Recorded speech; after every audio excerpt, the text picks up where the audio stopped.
हिमाचल प्रदेश में पिछले 16 महीने के कांग्रेस सरकार के कार्यकाल में उद्योगों का प्रदेश से पलायन हो गया है, जिससे इन उद्योगों में काम करने वाले युवा बेरोजगार हो गए हैं।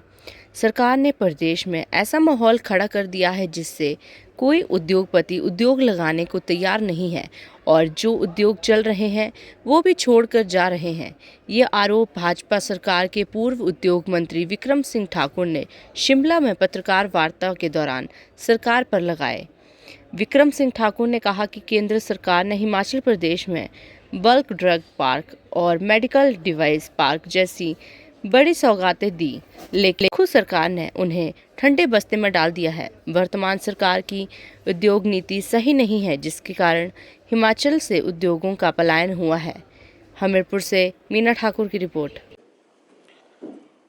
और वस्तुस्थिति आज की तारीख में ये है कि लोग बड़े बड़े इंडस्ट्रियलिस्ट, छोटे इंडस्ट्रियलिस्ट, जिस प्रकार की परिस्थितियां इस सरकार ने बनाई हैं, उस कारण से लगातार जो इंडस्ट्री है वो यहाँ से जा रही है।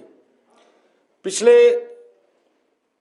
5 वर्षों में जिस समय आदरणीय श्री जयराम ठाकुर जी की सरकार थी और उस सरकार के समय में केंद्र सरकार से मिलकर जो बड़ी बड़ी योजनाएं लेकर हम लोग आए थे, आज वो पूरी की पूरी योजनाएं ठंडे बस्ते में हैं।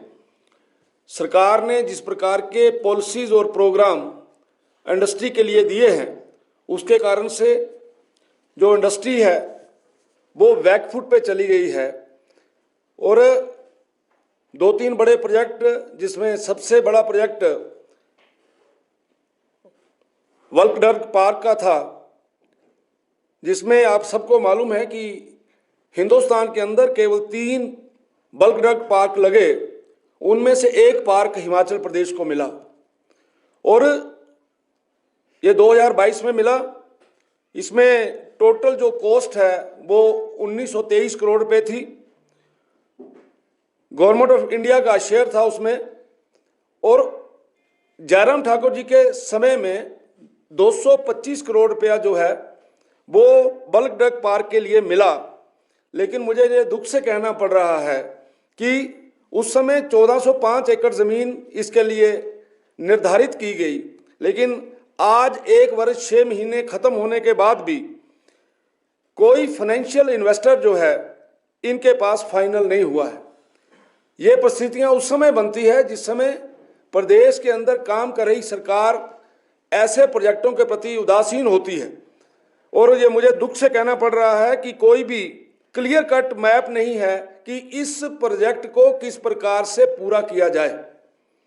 अगर ये प्रोजेक्ट हिमाचल प्रदेश में लगता तो इससे हजारों नौजवानों को रोजगार मिलना था। और ये जो बोलते हैं कि हम नौजवानों को रोजगार देंगे, ये सबसे पहली एक ऐसी कड़ी आपको देखने में मिलेगी जिसमें मुझे ऐसा लगता है कि आने वाले समय में हमें ये ना सुनना पड़े कि बल्क ड्रग पार्क जो है वो हिमाचल प्रदेश से चला गया। जिस प्रकार से सरकार का दृष्टिकोण है, जिस प्रकार से सरकार सोच रही है, तो मुझे ऐसा लगता है कि एक बहुत बड़ा नुकसान जो है वो हिमाचल प्रदेश को होगा। मेडिकल डिवाइस पार्क लाया गया था फरवरी 2021 में। उस प्रोजेक्ट की टोटल कॉस्ट जो थी वो 350 करोड़ रुपया थी। उसमें 100 करोड़ रुपया जो है वो हमें गवर्नमेंट ऑफ इंडिया से मिलना था और जो 250 करोड़ स्टेट का शेयर था, जिसमें ज़मीन और उसके साथ साथ जो बाकी फाइनेंशियल एडजस्टमेंट्स थी वो गवर्नमेंट जो हिमाचल प्रदेश सरकार ने देनी थी। और आपके ध्यान में रहे कि लगभग 30 करोड़ रुपया सेंटर ने उस समय, जिस समय बीजेपी की सरकार थी, उस समय दिया। और सब्जेक्ट टू द कंडीशन था इसमें कि जब इंफ्रास्ट्रक्चर डेवलपमेंट होगी तो उसके बाद जो है वो 70 करोड़ रुपया जो है वो गवर्नमेंट ऑफ इंडिया देगी। लेकिन मुझे ये दुख से कहना पड़ रहा है कि 1 वर्ष 6 महीने बीत जाने के बाद इस प्रोजेक्ट के ऊपर किसी भी प्रकार का कोई काम नहीं हुआ है। हालात ये हैं कि जिन ठेकेदारों ने वहां पे काम किया है उन ठेकेदारों को पेमेंट्स नहीं दी जा रही। उन ठेकेदारों ने गवर्नमेंट को लीगल नोटिस दे दिया है। तो ये बड़े दुख का विषय है कि 2 बड़े प्रोजेक्ट हिमाचल प्रदेश में, जिसके कारण से हिमाचल प्रदेश का नौजवान अपने पैरों पे खड़ा होता। हिमाचल प्रदेश के अंदर जिस प्रकार से इंडस्ट्रियल ग्रोथ पिछले 5 वर्षों में चल रही थी उसको पूर्ण रूप से इन्होंने रोक दिया है। जयराम ठाकुर जी के समय में एक फ्लैगशिप प्रोग्राम मुख्यमंत्री स्वावलंबन योजना, जिसके कारण से बहुत बड़ा काम उस समय सरकार में हुआ और लगभग 4,228 यूनिट्स मुख्यमंत्री स्वावलंबन योजना के आदरणीय श्री जयराम ठाकुर जी की सरकार में लगे और 200 करोड़ रुपए की सब्सिडी जो है वो रिलीज की गई। आज स्थिति ये है कि मुख्यमंत्री स्वावलंबन योजना लगभग समाप्त कर दी गई है, गला घोट दिया है इस योजना का। इस योजना के कारण से नौजवान मित्र 1 करोड़ रुपए तक जो है वो कोई प्रोजेक्ट लगा सकते थे, जिसमें एक अच्छा अमाउंट जो सब्सिडी का मिलता था।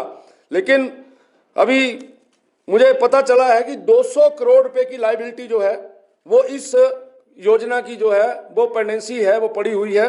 और मेरे पास 2 जिलों के मैंने पता किए कि 150 के करीब जो केसेस हैं जो ऊना के पेंडिंग पड़े हैं। 8 करोड़ रुपए की सब्सिडी नौजवान बच्चों की फंसी हुई है। इसी प्रकार से कांगड़ा के अंदर 320 केसेस जो हैं वो पेंडिंग है। 12 करोड़ रुपए की जो सब्सिडी है वो वहां पर भी जो है वो फंसी हुई है। यानी एक ऐसी योजना जिसके कारण से हर व्यक्ति को, नौजवान को अपने पैरों पे खड़ा होने के लिए बहुत ही अच्छा एक फ्लैगशिप प्रोग्राम था। और मुझे बड़े दुख से कहना पड़ रहा है कि सरकार की नाकामियों, नालायकियों के कारण से ये जो योजना है ये योजना बंद हो गई।